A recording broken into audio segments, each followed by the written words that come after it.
Welcome to Travel Talk with Joy. Today, I have a guest, Natalie Dickey, and Natalie is a person who has spinal muscular atrophy, and she is a traveler and recently traveled with Wheel the World. So we're going to talk a little bit about her life, and then also her travel. So welcome, Natalie.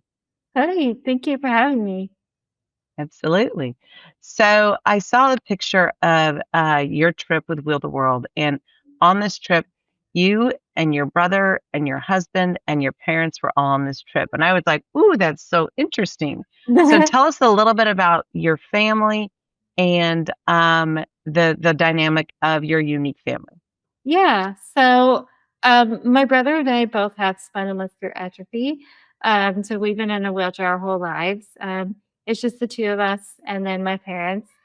And so we've always been kind of an adventurous family. We never really took our disabilities as a reason we couldn't do something. And so ever since I was a little girl, I was always wanting to travel and like go to New York and Paris and Rome and so it was just always something I wanted to do. And so I we got involved in a sport called power soccer, and up until then, I think I was about 13 or 14. We never really traveled like much internationally or really on an airplane more than one or two times. And so that sport really brought our family into the travel world. And it's also where I met my husband, is at power soccer. And we were on the same team for many years before we realized about 5 years ago, maybe there's something there. And so we got married a couple of years ago, and he's also in a wheelchair. Okay, so power soccer was pretty pivotal as far as you starting to travel. Yes, absolutely. Our very first trip, I was on the national team, my brother and I, we went to Japan. So our first trip out of the country was a giant one. And so we traveled with 10 or 11 other people in wheelchairs on Team USA. Were Um, you all in the same airplane? I think for that one, we split in half. So Team USA is kind of all over the country. And so we split, I think, East Coast and West Coast, so we could take two different planes. I'm pretty sure. But we definitely still had, I think, six or seven from my side of the country on the plane. So, um, and back then, we used to play the sport in our regular everyday chairs. And so excuse me, we would just bring that one chair. But nowadays, we have specific sports chairs that we use. So everybody brings two chairs. So really, Wow. it ends up being the last trip we had to Brazil or Australia, even. All 12 of us were on the same plane going to Australia. So we all had two wheelchairs. I mean, there was 8 of us, sorry. So there was 16 wheelchairs on this plane that they had to get loaded on. So it was quite a event for them for sure. I'm sure they were not happy to see us coming. No, that's a lot of wheelchairs on one trip for power chairs Yeah. for sure. So your husband also plays the sport? Yes, he does. Yep. He's one of the best in the world. So Wow, that's a big compliment there. That's incredible. So tell us a little bit about the group tour that you want with Wheel the World. What made you decide to go on this trip? So I originally had messaged Cory Lee because I saw that there was a trip to Greece last year, and I did not see that before it was all like planned and everything. And so I just messaged him and said, "Hey, if somebody backs out, let me know. I'll hop on and go do that." And he said, I don't think that's gonna happen, but do you like pasta? If so, you'll probably like next year's. And so he gave me a little insider hint to it that it was going to be Italy. And my grandpa grew up in Italy. He was living there until he was about 14 years old. So we've always been wanting to go to Italy just as a family. So when he said that, I immediately texted my family and told them, hey, in 2 days, this is going out public. So we need to get our stuff together because we want to go. And so it wasn't too hard to convince them, especially since Real World was going to be taking care of like the accessibility and the travel. And um, we weren't sure about Italy's like accessibility with the Mhm. cobblestone and it just being such an old place. We didn't know if we could figure it out. So I think my parents are pretty happy to not have to worry about anything. The The planning. world took care of everything. Yeah. So it was an easy thing to talk them into. So, sounds like it. Were you friends with Cory prior to this? Yes, we were connected, but we never met in person. So I Oh, talked to him a few times over the years. But yeah, this was finally the first time that we were able to meet and actually go on the trip together. So he's followed my journey, I think, for a while, and I've definitely followed his. So it was just kind of like time that we met. yeah. Yeah. I had been following him for a long time too, and, I that's how I found out about Wheel the World also, is I was going to, a Cory Lee trip. I thought, "I need to meet this guy because Yeah. he's really interesting," and he was going to Chile, so I was like, "Oh, it's perfect." So Oh, I went on a neat. Cory Lee trip also. That's amazing. Yeah. He's It such a was cool great. guy. I don't know. He has Absolutely. so much energy. Oh my I wish gosh, he you're so was right. in Rouse. So, since you're in power soccer, you're used to traveling with a lot of wheelchairs. How were the attitudes of people in Italy when you were there on this Rome trip?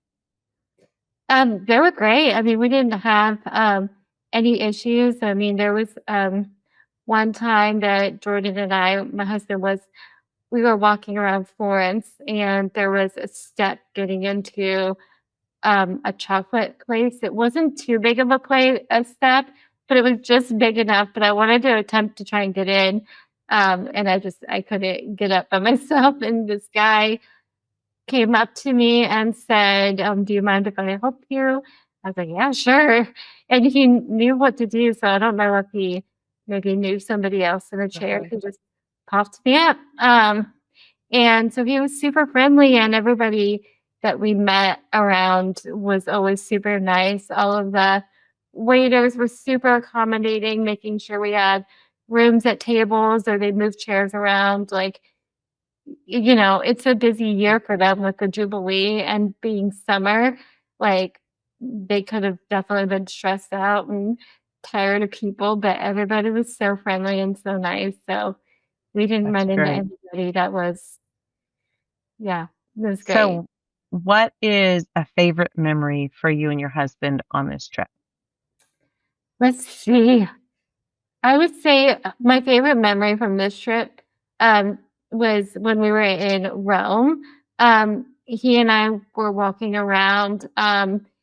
We did put the Colosseum in the GPS just to like walk that direction. And it was a very bumpy ride. We were running into a lot of like curbs that didn't have a Uh-huh. lot of ramps. So it was getting a little bumpy. And um, I was, it said we still had about 15 minutes left until we were going to get there.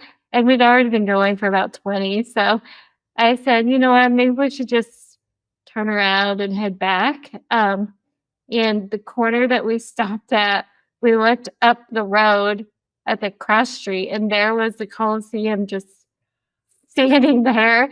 And so I think the GPS was trying to take us all the way around to like the front or something. Um, so I was like, "Well, we're here." And I'm getting goosebumps thinking about it actually. But like we decided to just walk straight up there and see the Coliseum kind of at like sunset-ish. And so it was Wow.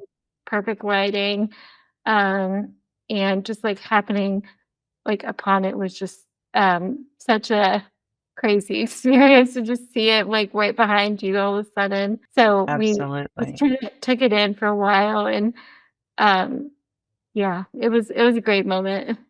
I think it's interesting how the Colosseum is so old, but yet they've made it accessible. And I people know. always say, "Oh, it's too old. We can't make that accessible." And you see Colosseum and it's accessible.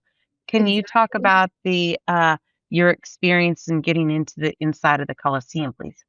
Yeah, I mean, the Colosseum, that's what one of the things that you would never expect to be able to go into as a wheelchair user because it's what, thousands of years old. And the way that they like, I mean, they have an elevator in there so that you could go up to the higher like levels and see down into it. And I mean, walking in was no problem. There's no steps, there's no it's, pretty smooth, honestly, compared to a lot of other parts of Italy, but we had such an accessible time at the Colosseum.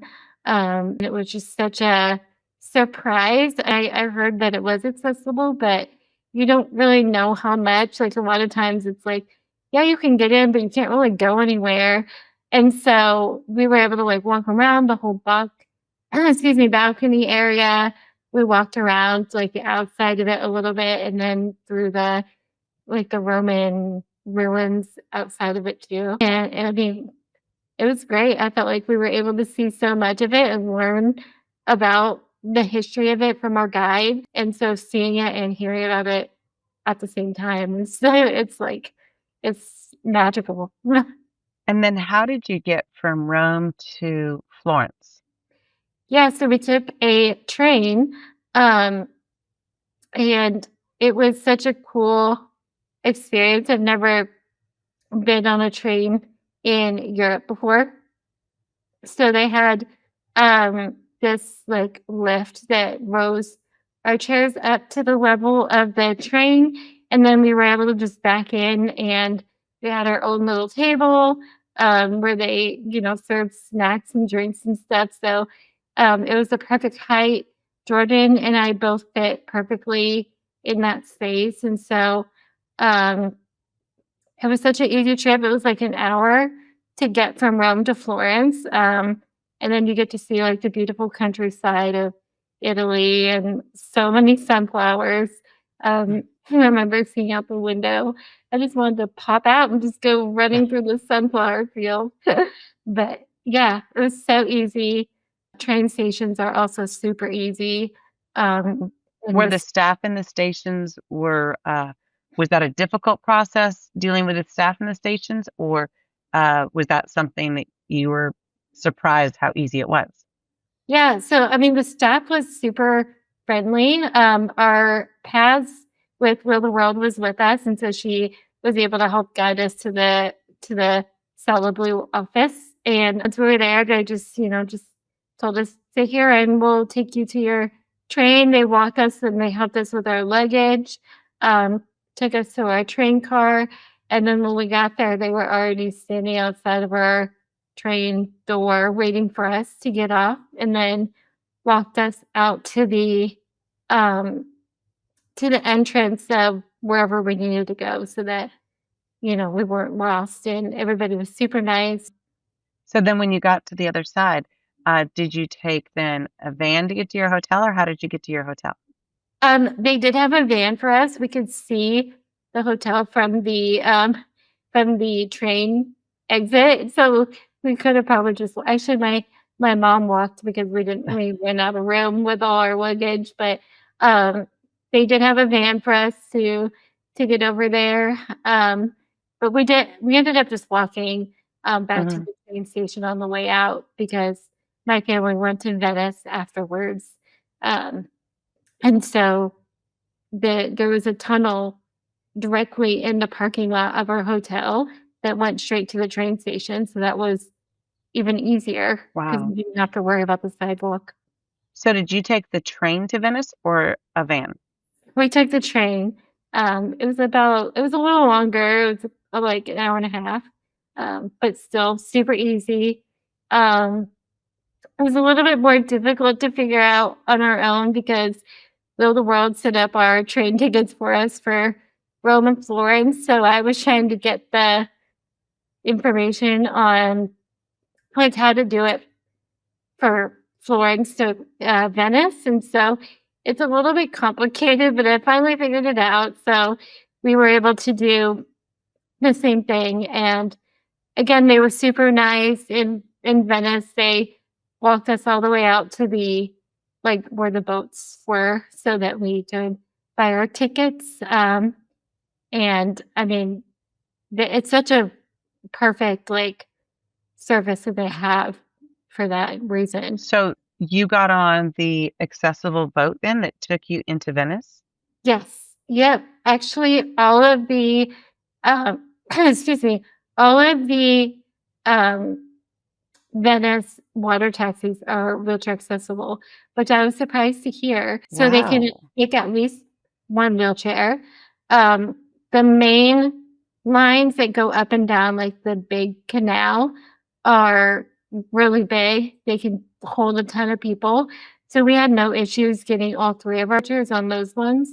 Um, but the smaller boats that go to like some of the outside islands are a little bit smaller, and so we could only fit one and maybe two wheelchairs on Hmm. those at a time.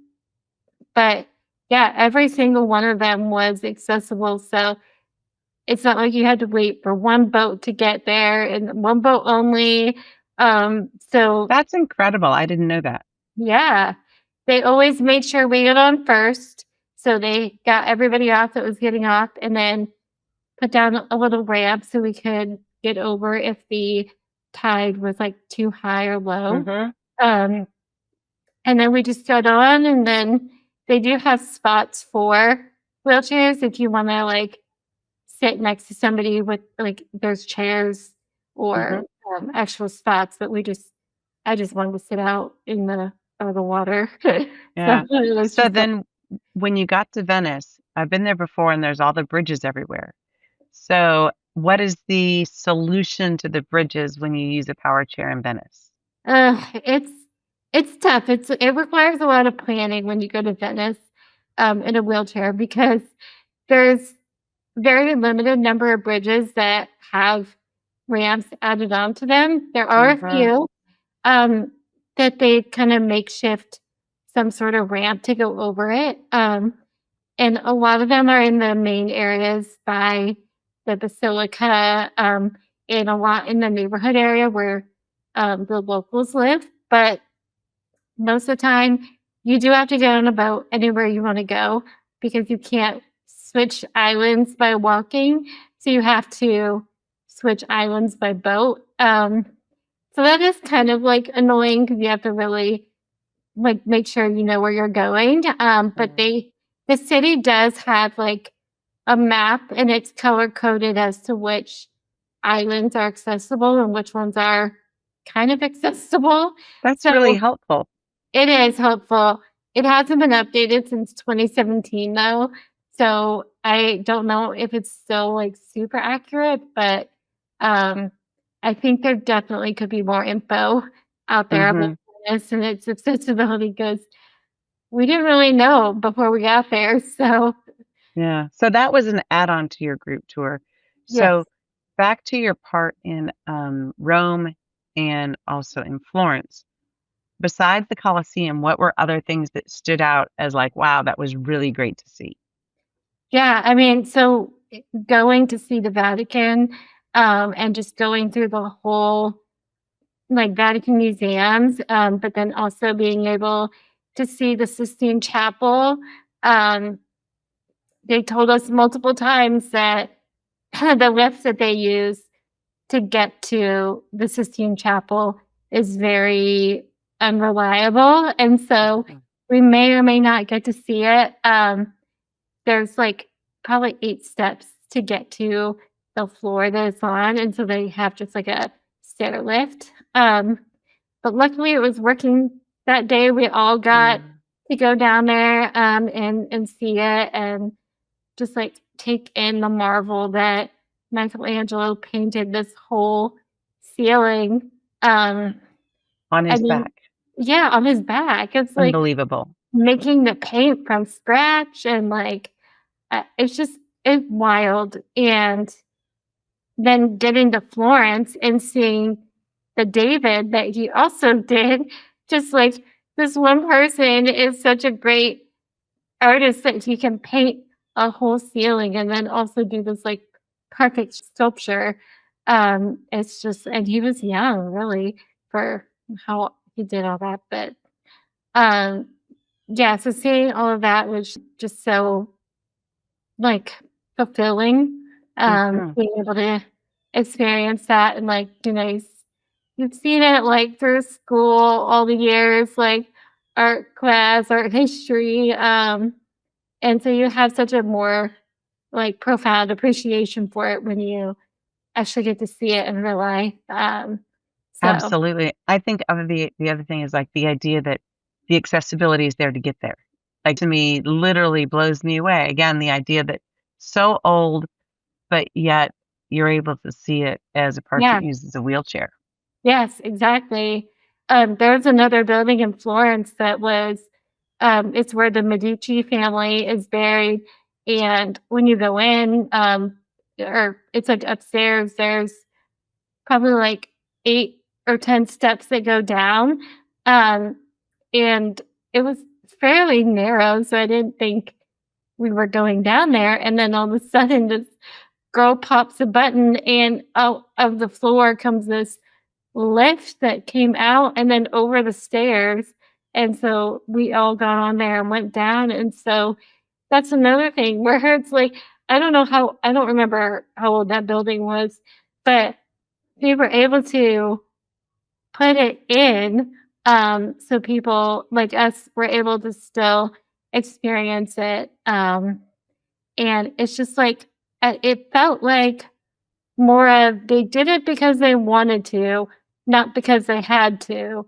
And Mm. so I just felt like that the whole time we were there, that they really do care about people with disabilities, in Italy and, like, wanna make sure that you're taken care of.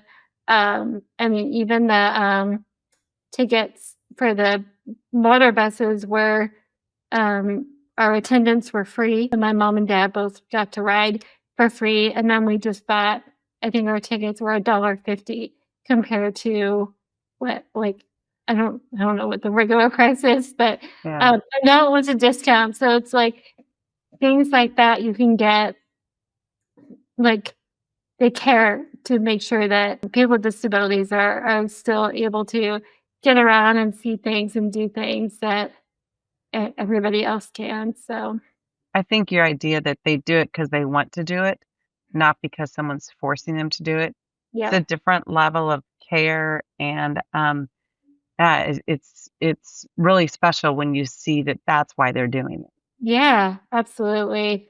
It should be everywhere. It really should be everywhere. So, as far as what Wheel the World did for the group trip for you, you said that it took a ton of stress off your parents, Mhm. who probably a lot of times, I mean, moms are always the vacation planners. So, what did Wheel the World do on the planning end of this trip?